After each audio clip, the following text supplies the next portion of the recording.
Mesdames et messieurs, bonsoir. La drôle de guerre, comme si vous y étiez, l'espace d'un week-end, des bénévoles et passionnés ont donc remis en branle le Fort Cassot, un des ouvrages majeurs de la ligne Maginot, situé à Rohrbach-les-Bitches, en Moselle.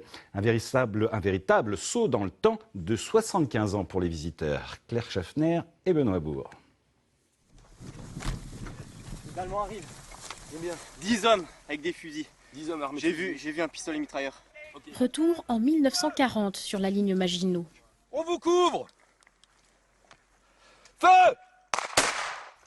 Une patrouille allemande a surpris un groupe de Français. En supériorité numérique, les Allemands prennent rapidement le dessus. Cette scène est jouée par des reconstituants des deux côtés du Rhin, en tenue et avec du matériel fidèle à ceux de l'époque.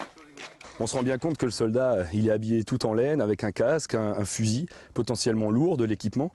Mais là, c'est en situation et on se rend bien compte que c'est pas évident.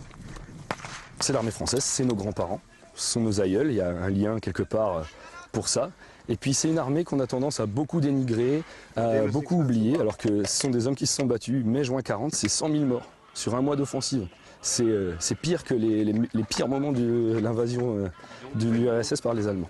Il y a un peu de tissu dessus pour la protéger. Pendant ce temps-là, dans la tranchée, inspection des installations par un groupe de visiteurs.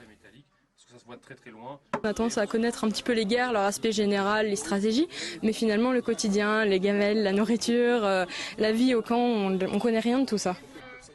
Devant le Fort Cassot, des passionnés d'histoire recréent un camp de 1940 dans les moindres détails, enfin presque.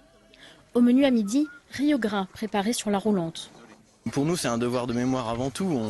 On sert à revivre la vie d'hommes qui n'ont pas été très bien vus pendant un moment après la guerre. On a dit qu'ils avaient démérité alors que c'est pas trop exact. 75 ans plus tard, Français et Allemands sont réunis avec la même idée en tête, garder en mémoire les horreurs du passé pour ne pas les laisser se reproduire.